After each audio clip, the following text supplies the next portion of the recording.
So regarding the pie crust, I had a lot to do today, so I took a shortcut and bought a frozen pie crust from the store. You can find it at Trader Joe's and most grocery stores. And while it's still halfway frozen, so it's still nice and cool to the touch, so it doesn't fall apart from the heat, I kind of stretch it on some of the wax paper it came in.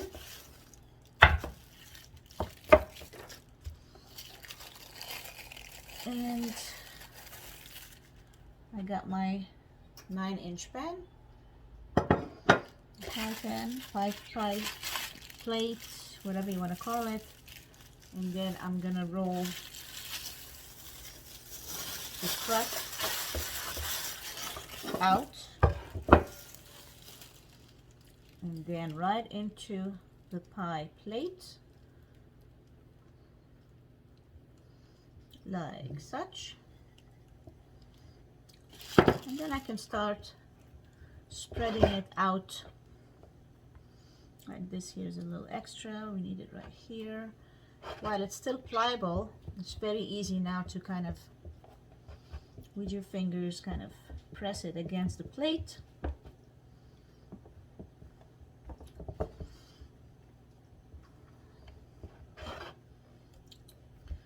I have it on my YouTube channel. It's called the pâte brisée, which is basically a basic pie crust. The basic recipe is 1 cup flour, half a cup cold butter cut in pieces, then you have a glass of iced water by your side. You're going to start mixing the pieces of cold butter right into the flour, and then to make it nice and mixed, you can use the blender for that, food processor. You can do it by hand. Then you start adding the iced water and blend the flour and the butter, a little bit of salt, and the iced water until it forms a nice bowl. Then get some flour and throw it on a board. Then throw your mixed pastry on top of the flour, and then slowly start rolling it out with a rolling pin until the desired size. You can do it for savory pies, sweet pies. So see how easy that was? Once the initial dough was rolled with a rolling pin, transfer to a dish. And now you can, with your fingertips, kind of arrange the pie crust against the sides of the plate so the filling won't leak out. Looks pretty good. All the way up. You can trim with a knife. Ta-da! Now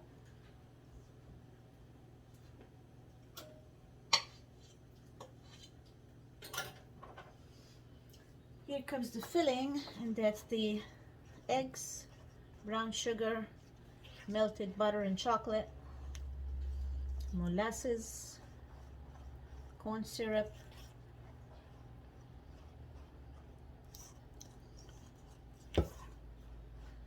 what else is in there? Vanilla. And we're going to start pouring it in there. Beautiful, nice and silky and smooth.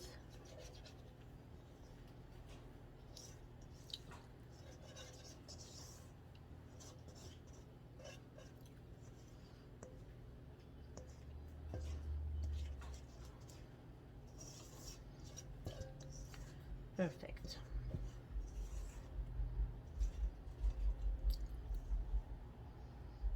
kind of break any kind of bubbles in there with a knife, a fork, spatula.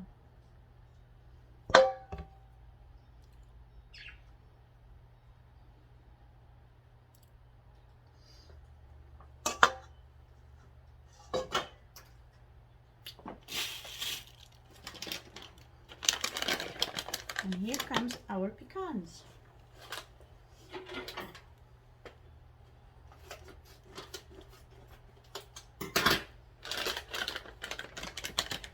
So I got my oven at 350 going.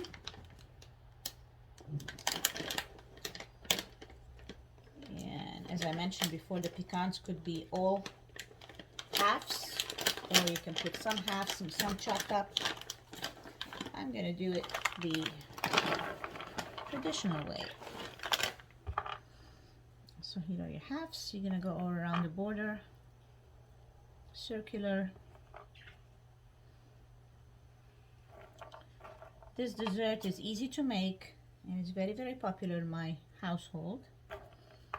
My family, my guests love it. It's rich, chocolatey, and perfect.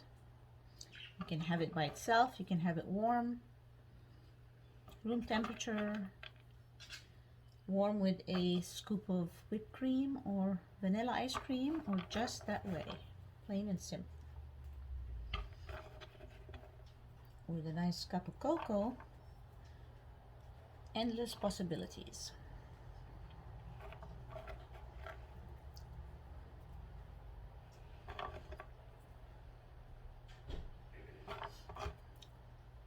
Pecans, of course, are wonderful, nutritious nuts, packed with nutrients. Good for vegans, good for vegetarians, good for everybody. It's a great snack. You can keep a bag in your pocket. You can mix it with some nuts and grains and make your own little dried fruit, your own little trail mix.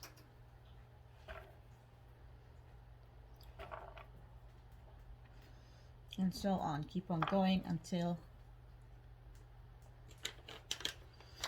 your cup and a half is all used up. Now it's all done. With a fork you can make some marks on the side, just so it's not all plain. Just light, so it doesn't puncture the dough and then the filling will be running out.